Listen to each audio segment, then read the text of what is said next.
大家好啊！我係負責Paper One B 嘅第二題嘅 A 部分啦。咁呢條題目咧就好簡單嘅啫，就係話列出小明開啟附件會帶嚟嘅後果。咁如果小明係必須要開啟呢個附件嘅話咧，建議一個嘅預防嘅措施。咁所以呢兩分咧，一分咧就係個後果啦，而一分咧就係個預防措施。咁我哋睇睇個答案啦。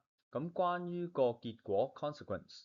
咁學生咧就要係提到咧，就係話有機會咧就會安裝咗一啲嘅惡意程式 malware，或者如果能夠提到病毒啊 virus，呢個 ransomware 啊 appware 或者係 trojan 呢一啲嘅惡意程式嘅名稱嘅話咧，咁當然係可以攞到一分啦。咁另外就話如果佢講唔到呢啲名，但係能夠咧好清晰咁樣去形容到嗰個結果，譬如話，嗰啲嘅檔案嚇喺個電腦度俾人加密咗，又或者係嗰個browser 係俾一啲黑客去 kidnap 咗，而令到嗰個嘅首頁係改變咗，又或者係電腦係被人哋咧係搖佢咁樣去控制咗，咁呢一啲嘅答案咧就都會有一分嘅。咁但係當然啦，如果個描述係比較 general，譬如話個電腦係俾人 hack 咗，或者係個電腦俾人破壞，咁呢一類嘅答案咧就唔會有分啦。咁關於嗰個預防嘅措施啦，個 precaution 咧，咁我哋會有三個可以接受嘅答案嘅。咁第一個當然就係話要用呢個嘅防毒軟件去掃描嗰個檔案啦，而另一個咧就係話要核實嗰個嘅寄件人嘅嗰個身份啦。而第三咧就係話，如果佢能夠講到用 sandbox 去開個 file 或者係提及到virtual machine 嘅一個嘅概念嘅話咧，咁呢啲我哋都會俾分㗎。咁至於如果佢淨係講話我掃描嗰個嘅附件，而冇提呢個 antivirus 嗰個軟件嘅名嘅話咧，咁呢個我哋就唔會俾分啦。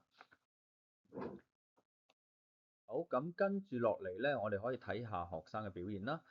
咁嗱呢個答案咧就都好清楚啦。咁佢提到啦，就係受到病毒嘅感染啦，然後就要用呢個 virus 嘅 checker 去 check 嗰個 attachment 啦。咁呢個可以攞到2分啦。咁呢個答案咧就都係一樣啦，提到有電腦病毒啦，咁就用呢個嘅病毒掃描嘅軟件去檢查啦。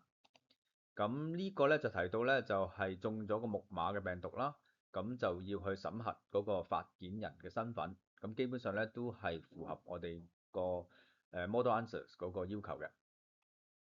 咁另外呢個答案咧就係講到咧就係有個惡意程式啦，OK。咁另外咧就用一個虛擬電腦即係 virtual machine 咧去開啟啦，咁呢個都係我哋接受嘅答案㗎。咁跟住落嚟咧，我哋睇下啲嘅可能答得唔係太好嘅同學嘅答案啦。譬如呢一個咧就有講到咧就附有呢個惡意程式啦，咁但係咧佢提到咧就係話要去檢查電子郵件發出嘅信息是否真實。嗱，咁呢度咧就略嫌佢嗰個預防措施咧就唔係咁清楚，咁點為之檢查嗰個信息為之真實咧？我希望佢嘅答案咧係應該提到咧係去核實嗰個發件人嘅身份嚇，咁呢個咧唔係太清楚，所以咧喺我就冇俾分嘅。咁另外咧有一個答案咧都可以睇睇，就係話咧可能把小明帶至去病毒網站，咁呢個咧我就覺得唔係太啱，因為呢個咧就唔係嗰啲hyperlink 啊，佢係一個 exe 嘅 file，咁所以呢個咧就唔啱啦。咁佢後邊嗰個嘅預防措施係正確嘅，咁所以呢個咧佢得1分啦。好，咁另外呢一個嘅答案咧，佢就提到咧就話 infected by the program。嗱，呢個咧佢就講到會被感染，但係就冇提到嗰種嘅程式係乜嘢嘅程式嚇，即係應該係要提到咧 malware 啊或者 virus。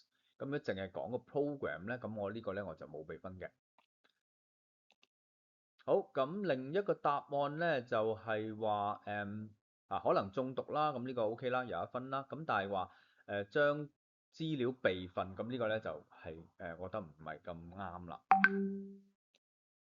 好，咁我哋再睇睇呢個答案啦。咁呢個答案咧就完全攞唔到分㗎。咁佢最主要咧就係話，佢就係提到咧就話個附件唔安全，咁就會侵入電腦啊。咁佢只係講咗會入侵個電腦，但係冇講嗰個後果，亦都冇提到嗰個軟件嘅名稱啦，個惡意程式嘅名稱啦。咁後邊佢話用呢個防火牆，咁呢個亦都唔係一個啱嘅答案。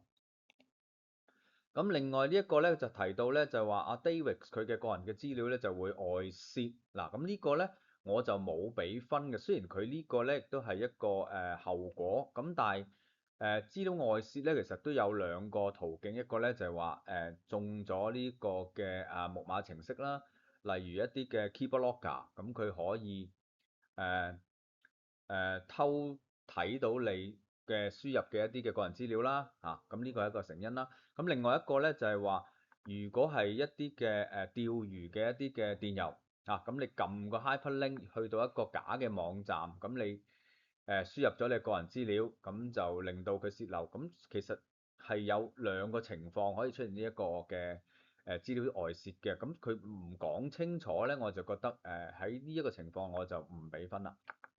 咁另外佢話用 firewall 去 detect 嗰個attachment 有冇 virus，咁呢個當然係錯啦嚇。咁整體嚟講咧，學生嘅表現係滿意嘅。咁大部分嘅學生咧都可以講到嗰個惡意程式嘅名稱啦。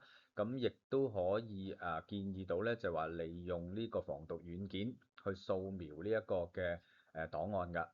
咁但係都有少部分嘅學生咧，佢係唔能夠好清晰咁樣咧，係描述到嗰個嘅後果啦。